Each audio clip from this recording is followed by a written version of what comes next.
Hello, everybody, and welcome back. You probably didn't expect to see us once more prior to the grand finale, but you know what? We couldn't stay away. Tuesday was fun. Thursday was even more fun, and we got a few storylines to address ahead of the racing this Saturday and Sunday, where somebody will win $5,000.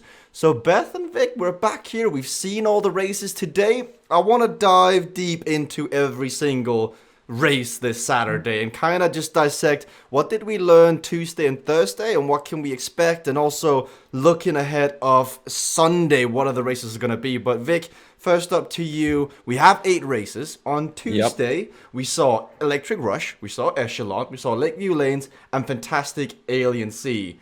What did we kind of learn from those individually? I think Electric Rush, we're not going to learn a lot because it's just like a sprint. I think that would be like a good warm up.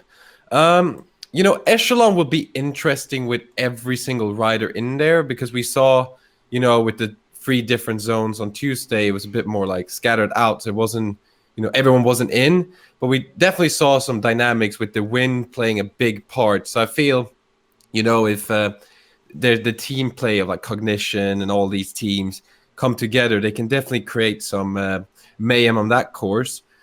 And then we saw Lakeview Lanes, and the funny thing is, the only thing I remember really is just Luis crashing because of this like leaning effect you get in corners, and he just kept on doing this mistake on this course, and I feel like someone is going to make a similar mistake because when the stakes are high, when the pressure is on, I feel like someone was going to do a mistake on that course.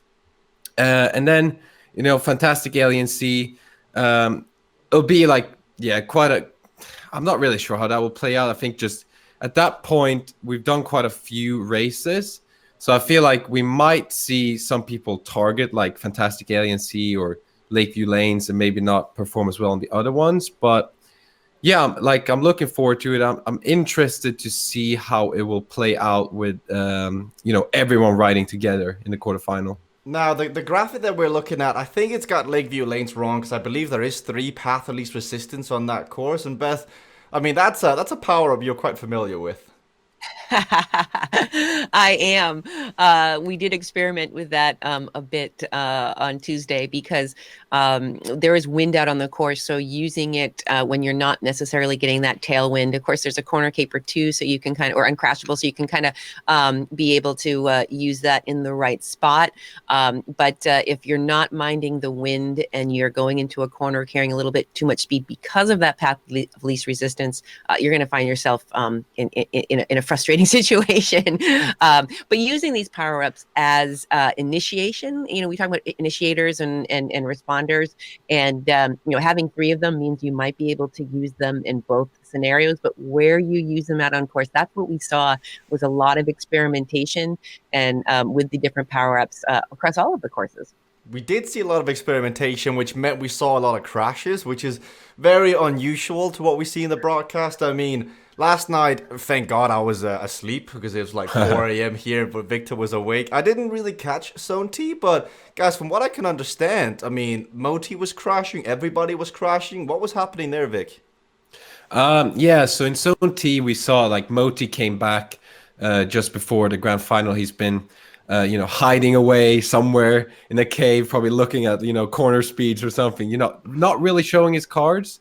But yeah, he seemed a bit rusty. And I think he even admitted to that in the stream, saying like, if you don't really race, like you just lose that top edge. Now, he might get that back before Saturday. So he did crash a lot on Country Rally, and I'm not sure how many times he did. I just did a compilation of it. I think it was at least 5 times. So, I think what he did was probably just test the corner speeds with Racer's Edge. Because we saw Nigel, he took a different approach on that course. He went for more steady. He didn't really go that hard, but he just kept a consistent pace and he won. Now, the one thing I would say with Moti, which is more of a warning sign for him, was that on Temple Run up the first hill, he just hit like 200 equalized heart rate straight away up that hill. And he looked a bit weak physically. And I feel, looking at these racers, like Temple Run is the 6th race of this Omnium. And if you're struggling already there, Why does that's that going to be happen? really tough. Vic, did you just play my music from downstairs on my phone? I have not touched anything. Vic is on my laptop, and I'm pretty sure something just activated. So, for anyone who's in the Christmas spirit, for the last 3 days, 4 days, Yes. 6 days, I have been playing Christmas music non-stop. Both Victor and I are sick, and we can't really leave the house. So, the fact that we're even in this podcast together, Beth, I'm surprised we haven't killed each other. So, Christmas music, everybody. There you go. But yeah, Temple Run, 200 equalized heart rate, Beth. That's a worry. Yeah, well, I mean, we did do because last night and the races on Tuesday and Thursday were a little more casual. We were Sorry, pulling the I can see racers Vic's in. face. I can see. Oh, Well, that caught us off I guard. closed down Spotify for everyone. Thank you. Asking. Last time it was Oh. the washing machine. Yeah, last time washing machine, and now, Beth, I went to shower the other day. Well, every day pretty much, and I have my phone in the shower with me to play music. And Victor does not like my music, so he goes on my laptop, on my Spotify, and changes the song mid shower, and I can't do anything about it. I mean, that's unfair. He should be kicked out of this podcast. Wow. Okay. You know, yeah, okay, yes, sure. Sorry, that took a turn. That's okay. That's all right. I think that's kind of funny, actually. That's kind of in line with how this week has gone so far. I mean, from the peeps, cocaine to the crashing and the Thursday fiesta. Yeah. Everything is off the rails. Everything's off the rails. Well, bringing it back to Modi and Temple Run, and it being the sixth race in the 8-race Omnium. We had a chance to interview the racers in between and more during the practice, which was kind of nice. And Modi did say he had a little bit of a break. And we saw some racers in the earlier zones going hard. And I think that, if you're consistently going hard and you've had success that way, you want to continue to replicate what's working for you. But when you take a break from your routine, whether it's dialing back your training or whatever, it can throw you off your game. So he did kind of say, yeah, I'm a little, my fitness, it's not just my sharpness, it's my fitness. But I never underestimate him, because remember, we're also seeing a lot of like Jedi mind tricks, right? Because the minute you underestimate any of your opponents, you are at a vulnerability. So people, I kept saying, okay, there you go, ride fast, take chances. Ride fast, take chances. People did that, and they were having fun, and there were smiles on their faces. But the only person who really didn't seem to take the chances was Nigel, who was just right on the line.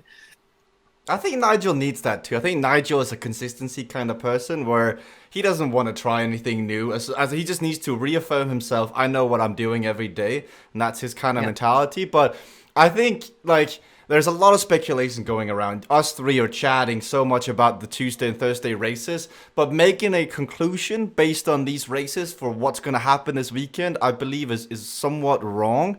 Because for these guys, these are like friendlies. Like you're having England play Bosnia, you're having the US play Mexico, and you're saying, oh, because Mexico beat the US 5-0 in the friendlies, Mexico is going to beat them in the World Cup. Now, yes, to a degree, it does show that there are issues here and there are things that can be worked upon, but it doesn't give the entire image. Somebody may not have, fueled up the entire way they're going to do when they race. They haven't gone through their pre-race progression of, I'm going to do this today, I'm going to do my stretching, I'm going to eat this time. They've been more liberal, they've had more fun, they've had more crashes, they've been talking, they've been communicating. So yes, we can make all these conclusions. Moti crashing, Louise crashing. I mean, for what this has shown us, Vic, Daniel LeBlanc is going to win on Sunday.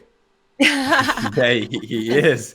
I mean, he's really shown up. But yeah, no, I tend to agree with you. I mean, it is hard to tell. But I still think, out of all, the silliness, fun, yes, I'm just testing it. I still think there's a tiny bit of, cards on display, because in the moment we saw, even yesterday, Zone T, it was still a hard set of races. It's these people, they just cannot go easy. And I feel like in those moments when you're on the limit, it's difficult not to show kind of what you're thinking about doing on Saturday. But yes, I mean, I do agree. I think on Saturday, it might play out completely differently. I mean, we might see Moti just win every race, not crash anywhere, and be like, "Look at me, guys! I just won. I just did this." But yeah, I'm not really sure how it will play out. But it'll be Saturday might not interesting. even matter. Like, this is the thing I've That been is true as thinking. well. I've been walking around with this thought in my head. Like, we're really amping up Saturday as the qualifier. You could potentially lose on purpose on Saturday. Just show up, do one event, get last place. That way you don't have to do 2 hours of racing. You don't have to do all 8 events. Go into the lower bracket. It's a riskier strategy, but the lower bracket is only 45 minutes all in all. And in that, I would assume there isn't that much more racing. So it's a strategy that if you don't have the endurance, if you don't have the incredible recovery required to go tough, go hard 2 days in a row, go in, lose on purpose, take your advantage onto Sunday. Now, I'm not recommending that to anyone. So if anyone out there is listening, slowest thinking, quarterfinal of all time. this is great, and then they go into the lower bracket and they're like, oh, I gotta get top 4 against these guys. Oh, I don't fancy my chances. So Saturday is great, guys, but Sunday is where the money is at. You could win Saturday, but you could run out Sunday, Beth. Yeah, I mean, I think that when the racers now are looking at in their tool chest and they're looking what skills they bring to the table, what races they think they're going to do well on over the course of the Omnium. Someone might go really hard on Temple Run, but not try as hard on Dark Matter Velo. I mean, the multipliers aside, I mean, as I was joking last night that that Modi has some advanced spreadsheet that has every rider that says like what placement they need to be to maximize like what matchups in the quarterfinals. He didn't deny it, but Nope. he just said there was going to be a lot of surprises. So and then he kind of pivoted to say, oh, you can see all the riders telemetry, the heart rates and stuff. And I was like, oh, no, I'm talking about the spreadsheet of like, okay, Luis has to come in third on this one so he can get the points on that one, because there's a lot of advanced math going on there, a lot of advanced thinking, and everybody's doing that. So we're all kind of smiling and ha ha ha ha ha, and then we're like beep, beep, beep, beep, beep, beep, like the. So now, before we move on to the next topic of the day, there's a few topics of the day. Today's podcast is brought to you by Eat Concrete. I'm not sure if you've been listening this week, guys, but Eat Concrete. If you don't feel like your experience is so immersive, buy Eat Concrete. Next time you stack, you can feel it slung right into your face. I mean, if that's not a power-up in the next season of CVRcade World Cup, I'm taking out my pitchfork, and Frank Garcia, I'm coming for you. I mean, that has to be a power-up in the next season. But guys, there's some people are now wondering because last night an update went through, and the main objective, I believe, with that update was to solve the issue that we've seen with the riders nearby list disappearing, riders standing still. I believe that's almost being solved, if not solved, and the team continuously working, night and day to make sure that the experience come this weekend is the best possible way, and we don't have to encounter these issues.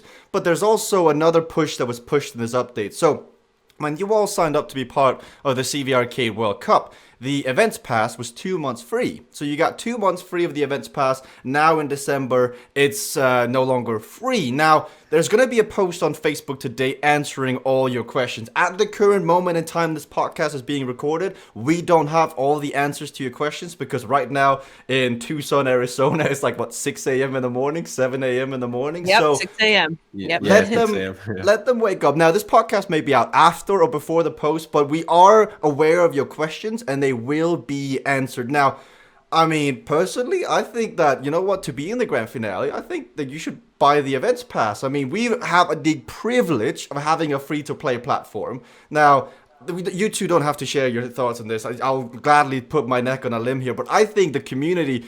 I mean, you've already won so much money. I'm pretty sure everybody has won at least $100. You can pay some of that back in, get the whole payment system going. We are in beta, but, the platform is amazing. I mean, we keep coming back, we keep having fun, but that aside, a post will come out about that. But guys, I've just heard from the events team.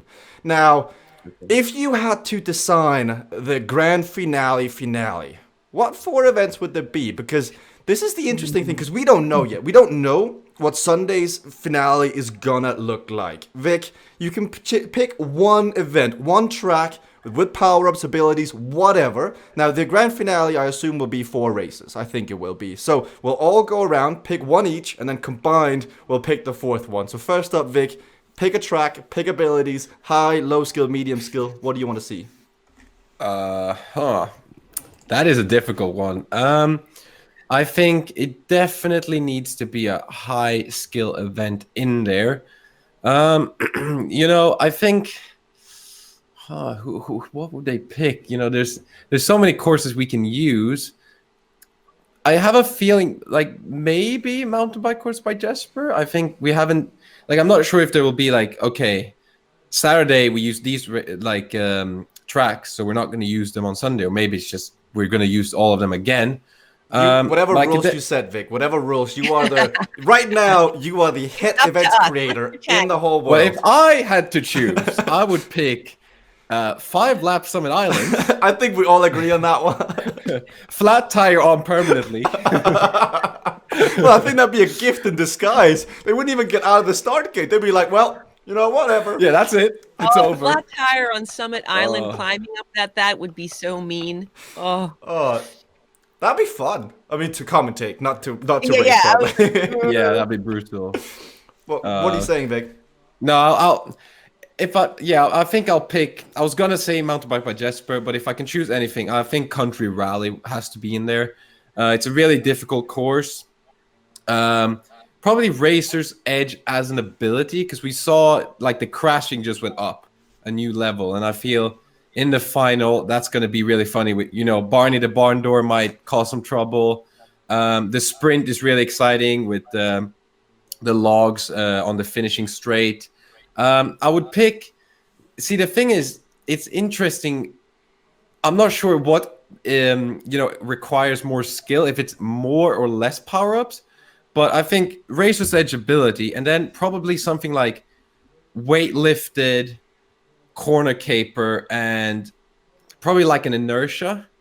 I think that could create some exciting racing. So I'll pick country rally, high skill. It's a tough course. I think it should be in the final. I like Victor's idea of a high skill event. It's literally take your face to your keyboard, roll it across, and be like, yes, that's my power-up combination. I'm just going to use everything. What about you, Beth? If you could add one event to the grand finale, bear in mind you're racing for $5,000 and you have country rally taken out.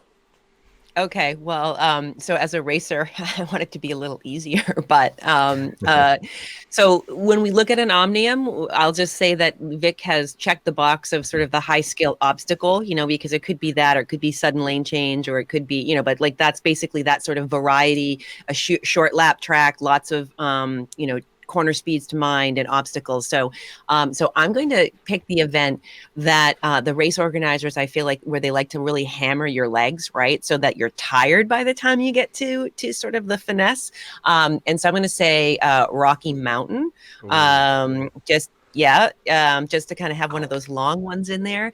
And of course, there's got to be wind on Rocky Mountain, because you have to give the riders the ability to find shelter, right? To play some drafting. As far as power ups, I do like to have the Razor's Edge to be able to cut through the wind at times from a tactical standpoint, and I don't want path of least resistance ever.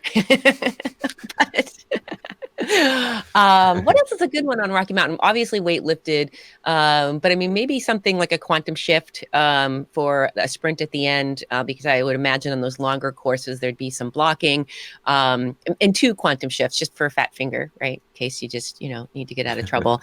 And we should bring back. We have not had any tractor beam. We need to add a tractor beam. That's true. But there was I'm not even sure if this is fixed. I mean, I haven't seen Tractor Beam in so long, but I remember there was a time when Tractor Beam would crash the game. If you use Tractor Beam, it would just crash your game. I had that happen to once or twice, and I think that might be the reason we don't see it as much. Okay, well maybe it does in a race situation. I've been playing around with it in Rise and Rip, so it's really self-serving. If it's fixed, I just haven't seen it.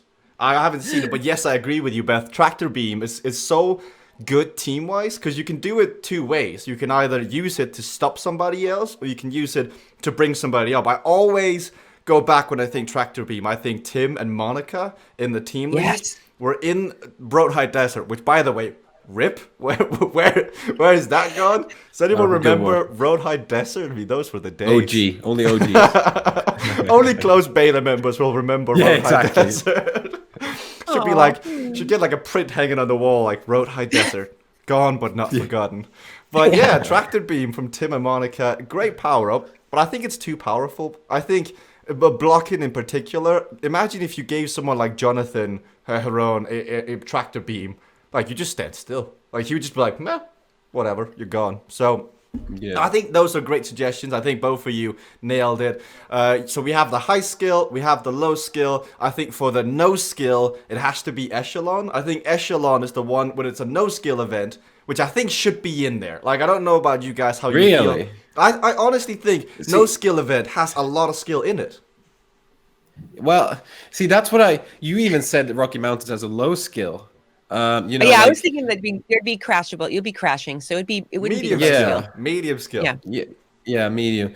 I'm interested, you know, yes, I agree that the no skill events are difficult, but when you get into that blob, that peloton, it's not that difficult. Now, I'm not sure how much, let's say you put wind on Echelon with a no skill event, how that would differ. But, you know, from a personal standpoint, I think the skill to not crash is higher than, you know, just sprinting off the gun and then staying in the pack. So for me, I would not pick a no skill event. But now I'm not the one choosing. So just The go reason ahead. why I'd want a no skill event, especially with Echelon, is that teamwork really comes on display. Like Cognition on that track, CVR with Aaron and Jennifer on that track. Now, like I think for season 2, I really hope we get rid of no skill because it's such a demeaning term for something that is incredibly high skill. Like timing that, because like the finish order comes down to 1,000th of a second. Like it's literally like that much of a pixel between winning and 5th place. And I agree with you, Vic, that it's not the orthodox way of doing it. It's not like Summit Islands. It's not Fantastic Alien Sea, Rocky Mountains, Country Rally. But you have 8 of the best in the finale. How are they gonna play it out? Because you usually see them sit in, sit down, but there's 4 there's 4 races to determine who wins. You've gotta play it offensively. You can't just sit back and watch the sprint. And with comeback kit, like there's so many nuances. And let's not forget, I mean, they've raced a ton. Like one or two solutions is gonna happen. We're either gonna see 2 high skill events, like Dark Matter Velo and Country Rally, with Racer's Edge that don't require that much leg power, or you need to add in a no skill event, because otherwise, at the end of it, everyone's gonna be like, I have nothing left. I can't do it anymore. Like, you need to balance it out. And that's my reasoning behind Echelon no skill. I'm also thinking about it too. Like if I were a race organizer, I would want to also sort of maybe shift up the order, right? So it's sort of like we have the no skill, and then we have a medium skill, and then like we finish with Dark Matter Velo, and you know, like what if you know, Imagine and ending on a no skill. Right. Or getting to, you know, or doing like you know, needing to finish on Rocky Mountain, right? So that the score that, you know, like you've already had the highest multiplier in the front. And so, I mean, I don't know how that might play out in terms of like the drama and the intrigue, because I love being on the edge of my seat, not knowing like, oh, if this person places third, but this person, you know, I love those little if then things. It's exciting to watch. But if you changed up the order, yeah, and finished with the low skill event, or, you know, put the country rally first instead of fourth, I don't know. But that's what's so fun about the platform, is you change one thing up and the entire dynamic changes. Now, we've never seen a no-skill event last. I probably wouldn't recommend doing it for the first time in the grand finale when all the money is on the line. But when every position matters and there's maybe 1 or 2 points between winning and losing, imagine the power curves that would be set in a no-skill event. Like, you would see 2,000 equalized watts just from the pure determination to get over that finish line. But all aside, we're missing a 4th event. I think, and this is just my personal opinion, but Summit Islands has to be in the finale. What do you guys think? Yeah. I mean, it's a good one. I think it's definitely a unique course on CVRcade because it's the only one with a proper like steep hill, and I feel like it also has like the descent down. And that requires a lot of skills. We've seen Frank go down a few times. We've seen other riders push their luck. So there's definitely that skill versus power combining. It's interesting. How many laps would that be though? Like, 10. what's the right 10? Sorry, I I don't think misspoke. anyone would 20. finish. The 20. first race. Put Summit Island as the first race, and then like try to do Rocky Mountain at the end. Give it a 1 scoring multiplier. Oh my god. See, now that's just cruel. That's because you haven't ridden for such a long time. Yes. I think after this, everyone's going to be like, Jasper, shut up. You're not allowed to speak until you get back on the bike and do 20 laps of Summit Islands. Now, all joking aside, like, it's such a unique. I think for me, it's either Dark Matter Velo or Summit Islands that has to be in the finale because it embodies like skill and strategy. But how, like Beth, how do you feel? Yeah, I think that I was saying this last night in the broadcast that like Dark Matter Velo was one of the original tracks when CVRcade first started, and you remember what it looked like, and it was just sort of trying to avoid the red lanes, and we were like so addicted to it, and even though it was one of the first tracks, it's evolved. People have sort of cracked how to do it and approached it with different strategies, and so I feel like it's a staple of the platform. Mm-hmm. Yeah, sorry for looking down my phone. I'm just looking up all the tracks that are actually in the game, so I'm not making sure we're not missing. Oh, that's cheating. Any... You should know it by heart. I know, but there's simply so many, and like I don't have a part in the events team from a day-to-day basis. I sit up, I'm like, oh, this looks fun. I can't wait to broadcast this. So being on the opposite side, it's fun to be back. But regardless, like, I can't wait. Like, seeing the rematch on Dark Matter Velo, seeing that all again now. Vic, you and I have watched that back. I don't ever see, like, I don't actually see why Timothy would cry. Like, I'd be close to crying, because looking at it, yes, the fat finger was bad, but we've looked at it again and again and again, and it just seems like Quentin loses his mind. Yeah, like, I think that is why I'm going to vote for Dark Matter Velo to be in the final, because that is, like, single-handedly like one of the best moments ever in CVRcades. But the interesting thing is, like, during the stream, I had a completely different, like, what I thought it would be. When I look back, I was like, wait, this is how it played out? So basically, Quentin just goes completely rogue into the final corner, slides out, and, I mean, Timothy's just minding his own business in the middle lane, which is not very good because it's just one.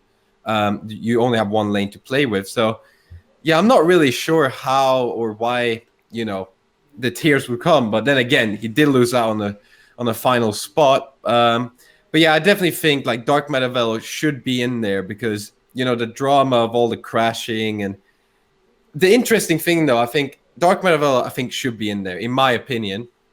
Now, how many laps do you need for it to be like, really exciting? Because I think 10 was quite good because that's, when the climax was with Quentin and Timothy losing. So I'm not sure. What do you guys think? Beth?